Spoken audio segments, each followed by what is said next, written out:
Comadre. Hey, Comadre. Do you have a minute for Comadre time? Hola Comadres, welcome to another episode of Comadreando podcast. I'm your host, Marcy, and today we have some amazing guests, Amanda and Tom Dyer. I will let them introduce themselves. Who are you? Hi there, I'm Amanda Dyer, the co-director and producer of the documentary Unseen, How We're Failing Parent Caregivers and Why It Matters. I'm Tom. I'm the co-director and cinematographer for the film. Amazing. Okay, so today's topic is supporting special needs parents to avoid caregiver burnout and why it matters. So the reason why the topic came up is that the focus for the show this month is mental health awareness for caregivers or of children with special needs. And we're just trying to give resources to parents and kind of highlight it because a lot of people don't discuss it. A lot of people just kind of, especially the parents that I've had on the show, just keep going and don't really think of themselves because they're so immersed in providing care for their, loved one. So we want to address the issues that have been overlooked for such a long time. And since since your movie's coming out, we want to, have you guys on and kind of give your perspective and what you've seen or what you've heard from the people that you interviewed. So before we get into the topic itself, what is your career? I have a marketing company where we make websites. It's my day job. So kind of the making the documentary film, it's not entirely dissimilar, being in the creative field, but it's a little bit of branching out just a little bit from my day job for sure. And yeah, this actually is my day job. I'm a film director and cinematographer by trade. So yeah, it's what I usually do anyway. All the time. Amazing. Great. So I know that you guys picked this topic. How did walk me through the creative process and like the decision-making process of why you decided on this topic for the documentary that you filmed? Yeah. We set out originally to just do a project together, just as something that we wanted to do for fun. We do a lot of client work in our day-to-day jobs. And we just wanted to do something that was completely ours that, that we wanted to do a passion project basically. And we had no connection to this community or this, topic or this world at all. And we just stumbled upon it. Amanda literally saw a Facebook post of that was made by an acquaintance of an acquaintance one day, and it was about something about that's why I've always said there needs to be a documentary about what it's like to be a caregiver. And so obviously that stuck out because we had already been talking about looking for something for a story to tell, and it turns out that person was Jess, who you see in the film, and Jess lived happened to live 25 minutes from us, and so it was just fate, I guess, that we saw all of this. And so we met up with Jess, and we just had a lot of questions. And once we heard Jess and Ryan answer some of those questions and kind of give us some insight into what their lives are like, we were just kind of floored about this. A lot of these issues that we just didn't know about. And so that's how it started. It started as a research project. We just had a lot of questions for her and for Ryan and for the community. And we're very lucky to have a lot of people that were willing to participate and just kind of let us into their world. Yeah, you had Melanie Oates on the documentary as well, and she's like one of the parents that I follow, and I feel like she's like so transparent with her journey, and it's so easy for people to judge, her decision to put her child in a home. So it's so easy to judge her decision to put her child in a home because a lot of parents are, want to guilt trip you about the decisions you make about your child. But at the end of the day, you have to really take into account the fact that there's other people that can probably provide better care for your child at that moment. And it's a very hard decision to make. It's not like you're just pushing your child off to go, to stay in a home because you don't want to deal with them. It's, for a parent to come to that kind of decision, it's very tough. And I love how like the film itself was beautifully shot, and the way that you guys presented everyone's stories and, gave them validity and a platform and just really gave their human side of who they are as people. Yeah. So besides that, like what were some of the stories that touched you the most? I mean, we were lucky enough to, like I said, to have all these people that were willing to just be so transparent and so honest and open about their lives. I mean, so many of these families, they, caregiving happens at home. It happens behind closed doors where people don't see it. And so the fact that they were brave enough and willing enough to share some of these stories with us, I mean, that we got so many that were great, and so many that are, the surprising thing was that so many of them were so similar, that so many of these families are struggling in similar ways. Even their stories are unique and their experiences are unique, they have some of the same struggles. Yeah, I mean, the Ronnie family that we follow kind of as the main thread throughout the film, their story was just so powerful to us, and that's, why we structured it that way, because, they were willing to let us in behind the scenes and kind of give us access to their home and their family and really be honest about a lot of things that are hard to share. But they, their story is so interesting. They are a blended family. Jess and Ryan both had a spouse that their first spouse died from brain tumors. So they were caregivers in that capacity first, and then they got married, blended their families. Lucas's challenges got more and more demanding as he got older. They did, when they first got married, they didn't quite know what to expect or what life was going to be like.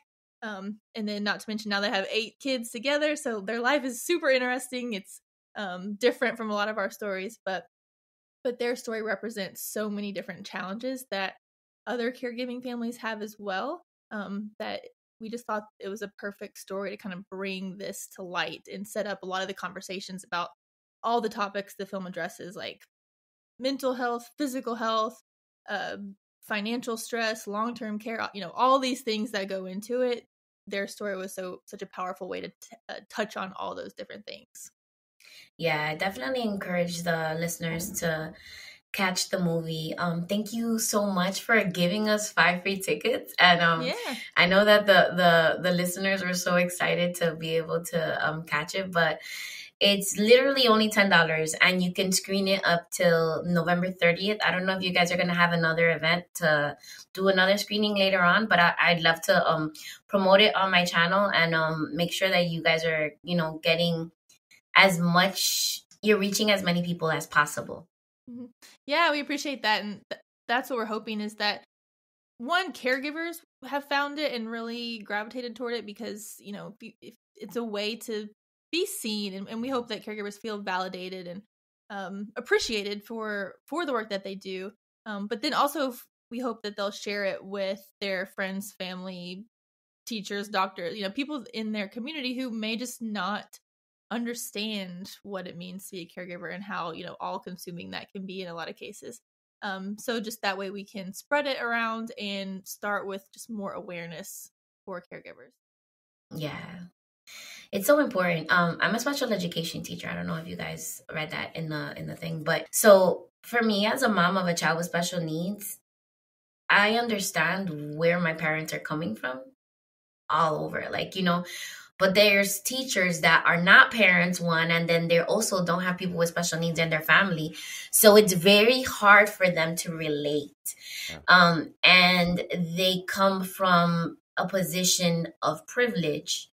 And it's not their fault. It's just hard to empathize or see other people's lives in that way without actually seeing it or experiencing it firsthand. So I feel like this movie I feel like it should be part of, when you first start teaching, especially here in New York City, we have a district that's called District 75, and it's for children with special needs with more profound needs than other students. So the kids in that district, I feel like part of the orientation should be people watching this movie, honestly, because a lot of, and it's not, I feel like as humans we just judge people in general. So parents will be, not parents, but some teachers will be like, such and such's mom didn't come, figures, blah blah blah, right? Yet they don't see all the daily struggles that this parent is going through and the things that they're doing on their daily lives that really take a toll. Mental health is a big thing. I want to put in the statistics. of the amount of parents. I feel like you guys do too in the film, right? The amount of parents that deal with mental health issues that are caregivers for children with special needs, or like not even just children, just people that have special needs in general, is like high. It's I feel like it's double than parents of neurotypical children. So I feel like you guys are doing such an amazing job of highlighting that and really putting up a mirror and showing other parents what those parents' lives are like. Because it's so easy to judge and kind of like, point a finger and be like, oh my God, you're not, oh my God, you didn't come to a parent teacher conference, or, oh, you're not participating in the bake sale, but they don't see everything else that's going on in the background that the parent can't actually do that, Mm-hmm. Yeah, we're actually working with quite a few hospitals, school districts, other therapy groups, clinics, things like that, who are doing screenings with their staff for exactly that reason that you said. And I was kind of surprised. I thought, well, they work with families all the time. They'll get it. It's like, they'll understand it. But yeah, you're so right. Even many have admitted, when we have conversations like, yes, we work with families, but we don't only see this tiny snippet of their lives, and we don't know everything else that's going on. So that's been encouraging to see people using the film in that capacity to have that training and really, I think it just builds more compassion, helps reduce that judgment, like you said, because when you understand more about someone's story, you're going to be a lot less judgmental. And so we just want to start there. I love that. Did you want to add anything, Tom? No, I think that's, it goes back to what I said, like so much of what these families deal with happens at home, right? It happens behind closed doors. And so I think our hope for this is to, with these families' permission, put that on display so that people who do not understand can have a better, more intimate understanding of what some of the challenges are, and ways that we can be kinder and support these families more. And not just professionals, but family and friends too. Like, you may not understand why personally your friend turns down the invitation, or they do things differently than you do, or, so just kind of understanding what happens in life that you may not see from your vantage point, like you said, builds more kindness, understanding, compassion. Because I think that goes, and that's what we hear from so many caregivers too, is like, I don't necessarily need someone to, do all, it doesn't have to be grand gestures or these big things. Like, we just need more understanding, more recognition that things are hard, and small things like being a friend, being supportive, that can go a really long way. Yeah. I've dealt with a lot of mental health issues myself since having the diagnosis. My son's 14 already. And I do have a big support network, but there's still moments that I'll turn down an invitation or something, and people are like, oh my God, you're being such a party pooper, like why, or whatever. Or they don't understand that I can't just leave my child by himself. He's 14. When I was 10 years old, I was walking around with keys to my house, right? I was a latchkey kid. I'm 39. I was a latchkey kid. I was like picking up my kid from school, and like my brother from school, and like coming home by myself until my mom got back from college class, right? I can't do that with my child. A lot of people, even like in the dating situation, I'm a single mom. So like I'm currently dating, and like having somebody that understands that like extra piece, a lot of people don't understand. They're like, oh, so your kid's by themselves? No, absolutely not. Like, he cannot stay by himself just yet. You know what I'm saying? So it's like highlighting that and showing this to everyone. Because the thing is, like, there's so many complexities in it. Even like when I had a sitter, if it wasn't this particular woman that was taking care of him, I wouldn't leave him with anybody. Like, it was either I can come with my kid or I can't come at all. Right. Because I couldn't get this person to take care of my child. So, it's just, I love the fact that you guys are doing this project, and it's just like really touching. And seeing the movie, I cried, of course, and I was feeling so seen and so held by the movie. It's really doing a service to the caregiving community. And I'm getting teary-eyed, sorry. So, what do you hope to... Moving right along. So, what is like your ultimate goal with the film? I know it's bringing awareness, but like, where do you guys see yourselves like a year from now after it's out and people are seeing it?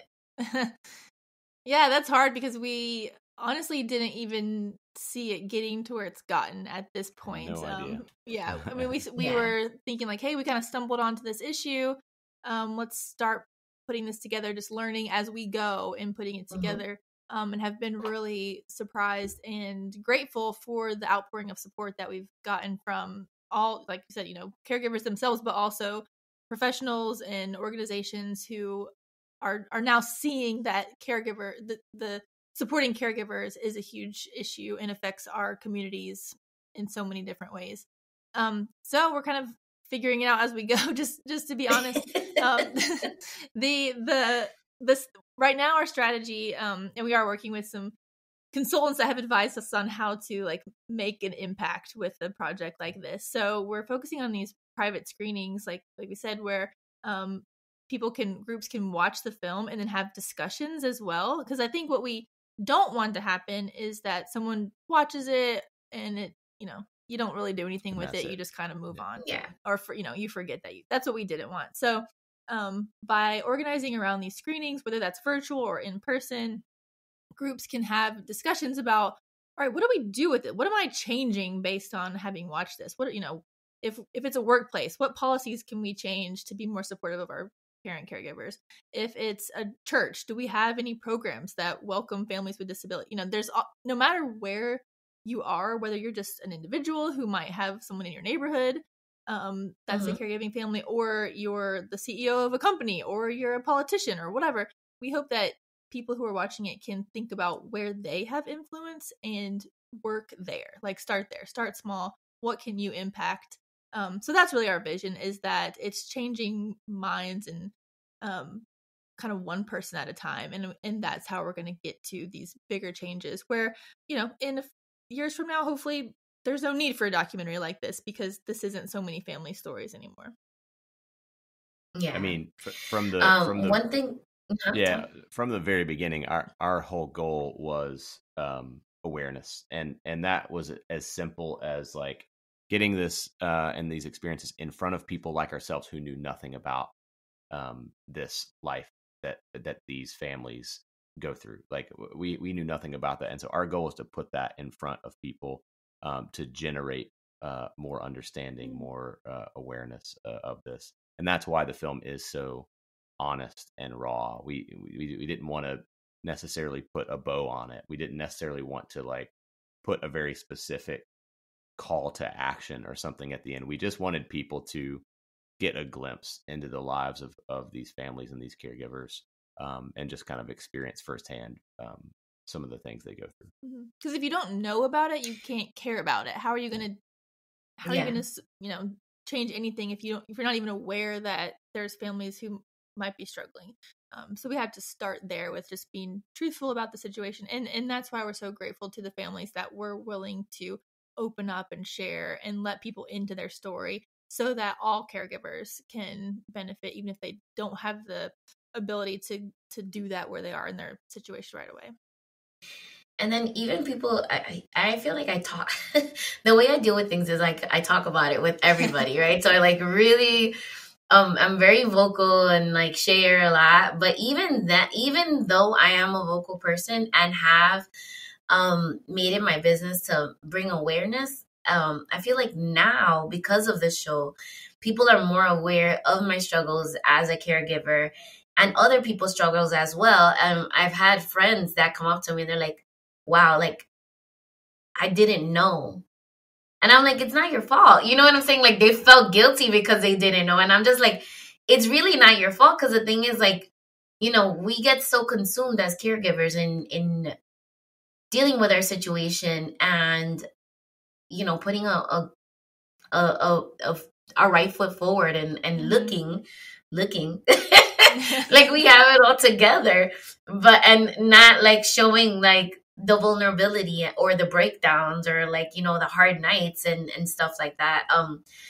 I was thinking while you guys were saying about showing it in corporate situations, but I feel like I feel like I want to kind of make it an initiative in the Department of Education to show it to administrators, so that the parent, not the parents, not only to have compassion with the parents, but have compassion with the teachers that are caregivers, that are in front of your students every day and are still like doing the things that they need to do, and not being a crappy teacher. Or like, let's say they do call out because they have an IEP meeting or an appointment with their child. It's not because they want to shirk their responsibilities as a teacher. It's because they have other things that they need to take care of it.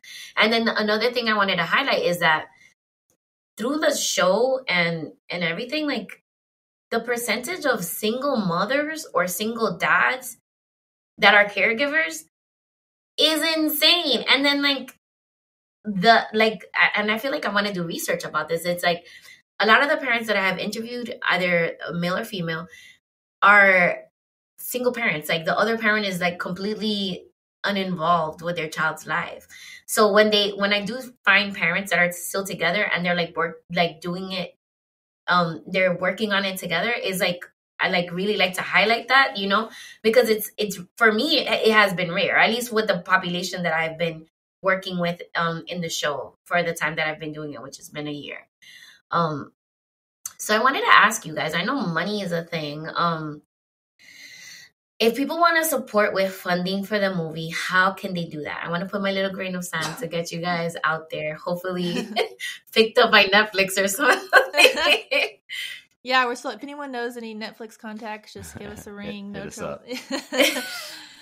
Yeah, well, I mean, right now the best thing is really just get a ticket to watch the screening that we have going on now. It's at caregiverdoc.com is our website. This screening is caregiverdoc.com/November for National Family Caregivers Month. Yeah, and like you said, it's $10 for the ticket. There is an option to add additional gift if you would like to. It's not necessary or required at all. It's just if you feel led to do that. Because right now, all the money we raise from the screenings and things goes to the outreach and impact campaign for the film. So managing these screenings, getting it out to communities, making sure people know about it. It's all about the outreach effort so that we can get it in more settings, have more conversations, reaching more people with it. So that's our goal right now, is focusing on how do we, we have PR efforts going on, all these things kind of behind the scenes to try to just reach more people with it. So really just watching and sharing is really the best thing that anyone can do. If you want more people to see it, telling them about it, inviting them to watch, that goes such a long way. Yeah, we get asked quite a lot, or asked, why is it not on Netflix? Why is it not on this streaming platform? Stuff like that. And the answer to that is, first, it's just it's not that simple. But we do have a very intentional way that we are rolling this out. We didn't want to make this and then just put it out and say, okay, anyone go watch it, because at that point it's not just generating get ignored, impact. It's going to get ignored. How many videos are on YouTube right now? Yeah, and so our goal with it is to be intentional and put it in front of people that need to see it. And so that's what we're trying to do. We're trying to be intentional about how we roll it out and make it something where people are compelled to watch it and compelled to do something after they watch it. So that's the goal. And we're going to keep doing that for the time being. I'm sure things will change and shape as that happens. But any opportunity to get it in front of organizations or people that need to see it is what we're trying to do. Yeah. Or if you work if you're part of a nonprofit or a podcast or your business, anything like that, hosting, if you reach out to us, we have options for hosting screenings with your group, where your team can watch it on demand, or you can do a virtual screening or an in-person. So a lot of cool ways to get it out into communities. If people want to check our website, that's the best place to start to kind of find all the ways you can get involved. And we have a whole selection of, we call it our caregiver toolbox. So it's organizations that we've partnered with who have some kind of resource that they're offering to caregivers, whether they're a nonprofit or a business that, they provide some kind of product or service. Our website has all that on it too. It's great if you're looking for resources or you want to support an organization that supports caregivers. That's a good place. Yeah. Through the show, I've made it my business to inform people, because a lot of the thing is like, you get this diagnosis and then now what? Like, what do you, Nobody actually like gives you like a handbook, like, here, this is caregiver 101. This is what you need to do for your child. It's usually word of mouth. And it's like, there's a saying in Spanish, and I'm going to butcher it in English, but it's basically, it's el peor ciego is like being blind because you don't know. So because you're not aware of the resources and the things that you can do, it's like literally being blind. So it's like, I want to give like an anecdote. Like, we moved to Jersey when I was like 20, whatever. Point is, I didn't know there was a bus that left me like on the corner of my house. I was doing this whole crazy commute to Jersey from New York for my job, but I didn't know. So it's like, it's the same thing. Like, there's parents that are not aware of the resources that are out there for them. So like, you guys having the caregiver toolbox, and then through the platform that I have, informing people and putting the information out there, I feel like it's, right now it's small, but like, it's gonna eventually, we're not gonna need to do it, because like people, like Tom said, people are gonna be aware of what's going on, and there's gonna be more supports already built in that people are gonna have already, that we won't need to do these things at such a grand scale. What was I gonna say? I don't know if you guys have seen this documentary though. The Reason Why I Jump. It's based on a book by a person that has autism, that he's nonverbal. And in the documentary, it is on Netflix, but the documentary highlights the stories of different people that are nonverbal on the spectrum and their families and like their journeys. So I feel like your film and then their film is like if you want to see what what parents go through, this is like the perfect combo. Yeah. You guys should definitely look into both. Yeah. So what do you guys do for self-care? I feel like I like to advertise self-care as well. And I know it's not like bubble baths and for everybody, but what do you do to pour into yourself? Like, when you feel that you're not in your center or in alignment, what do you do to get back to yourself, to be able to create and like, feed into that, to be more you? You're better at this than me. Yeah.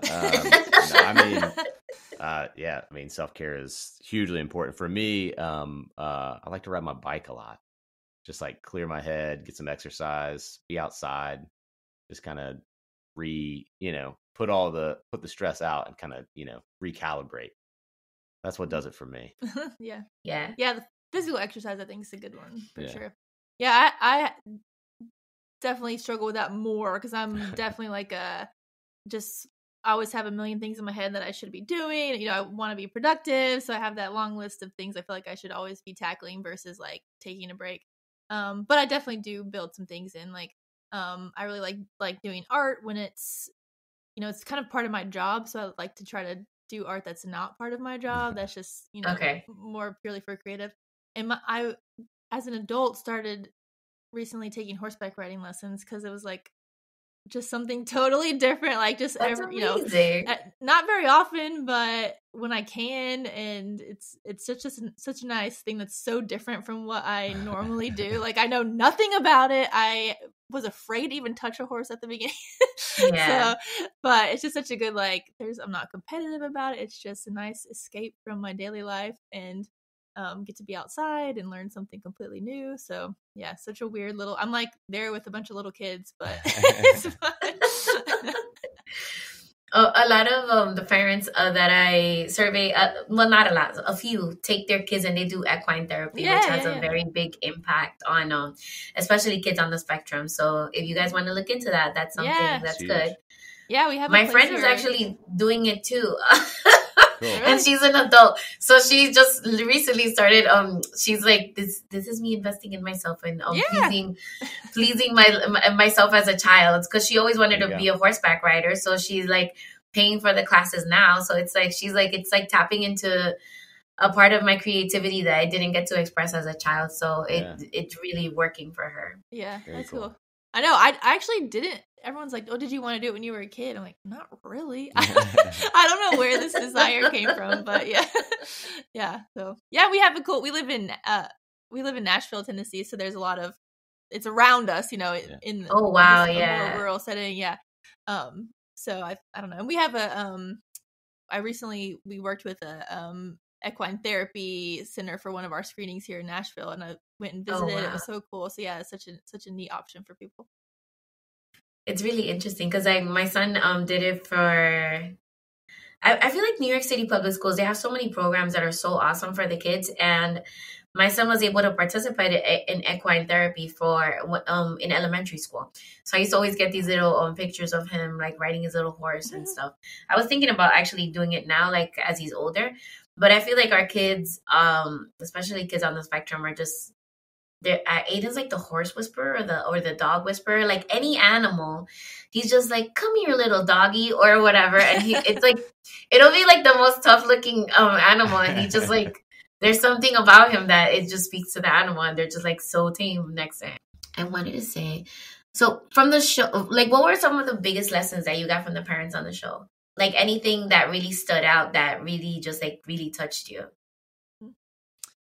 I mean, we're just continually so grateful and impressed by the parents who, you know, they love their kids so much. They're going to do whatever it takes to give them the best life possible. I think that's actually like a line that Jess says in the film. Like you've come into a world that you didn't expect, but now you're going to do anything imaginable to make sure that your child can succeed and have what they need. So, I mean, that's just remarkable to see their commitment and energy that they put into that. And then even other parents who have that, you know, extra list of that to-do list that's extra long because of, you know, things that are different for them, but then still finding ways to advocate for other caregivers, for other families, to try to improve the situation for other people. So they're not even just focusing on themselves, but being very outwardly focused and making sure that others can benefit and get what they need as well. So I think that was just a really encouraging and inspiring thing to see from so many of the parents that we met, and just whether they're in the film or just ones that we encountered, have talked to throughout this whole process. Yeah, a lot of resilience. I think that a lot of them had, you know, showed. I think a big thing that I took away from it that I like to tell people is, and it's mentioned a few times in there as well, but it's like we talked about this a little bit. You don't have to do a lot to show these families support. You know, you don't have to do these grand gestures. You can literally just be a good friend, a good neighbor, talk to them, you know, ask them how they are. It could literally be small talk is gonna go such a long way for a lot of families. And so just hearing that over and over of like, you know, hey, we don't need, like, you don't have to like be a qualified person to come and show us support. Like, just be kind, just be human, just be human. Because I think we thought like, well, how would I help? Like, I don't have any medical training, or I don't know, you know, or I don't know how to. Don't overthink it. Yeah, like that's not what every family needs. It could be, you know, running an errand, or watching their other kids for a little while, or, you know, that it was nice to learn that there's little things that you can do that will make a big impact. And really just most people, when we tell people about this project, they'll say, oh, I have a friend or a cousin, or, you know, they know a caregiving family for the most part. So even just thinking about who's in your sphere that you could keep on your list of, you know, people I check in with and you know, maintain relationships with. Because I think that's one of the things we heard over and over, was that like the isolation can be really overwhelming. Yeah. So that's something that is overcomable for sure. If you have relationships and family and friends that will make sure that you're not isolated. So I think that was something I really took away, was don't be you know, the film's presenting a lot of challenges. Like it's a lot. Yeah. But you don't have to focus on that. Like, think about the one thing in the one family. One of the things that I love about your Instagram account is that you have those little snippets with like tips for people to support caregivers. I feel like I share on my platform all the time, and I'm just like, I love this. This is great. Like, if you literally don't know what to do for your friend or family member that has a child with special needs, or an adult that they're taking care of with special needs, or not special needs, just in general, like a caregiver, period. Here's a little tip. Here, I feel like I want to have these on little cards and be like giving them out on the subway or something, because it's so helpful. It's so helpful. And And that's from parents telling us, like, we just would post on social or do kind of little surveys and say, like, what do you wish people knew? And just put them all, I condensed them all down to, I think there's like 12 of them that they all kind of fell into those categories. And then we have quotes and things. So yeah, those came straight from parents telling us this is what would help and this is what would make a difference. So yeah, that's been fun to share and give caregivers a way to share those posts to say, like, hey, if you're wondering how to help me, here's an idea. You know, they're not necessarily asking, but they're, in case you were wondering, here you go. Here's a manual. Yeah. Yeah. I feel like I always shout out my friends and my close friends, but like I always have like this like little circle of friends that are always like randomly texting me during the week, like, hey, how are you? Like, for real, how are you? Because I feel like, you know, even when I was going through the mental health struggles, I wasn't really sharing with everybody. So it was just kind of like, because I in general, I tend to be, I'm very outgoing, but when I'm going through issues, I tend to become recluse. So I don't really reach out to anybody. I don't go anywhere, or I turn down like invitations. So if people see people doing that's not their norm, definitely reach out. Like, if you need to go to their house, just show up. I'm sure they're not going to feel bad about you showing up. Another thing I wanted to say, like, during the pandemic, I came down with COVID and Aiden was sick too. And like, one of my friends reached out and she was like, what do you need? And I'm like, well, I haven't been able to go to the grocery store. And they went to the grocery store.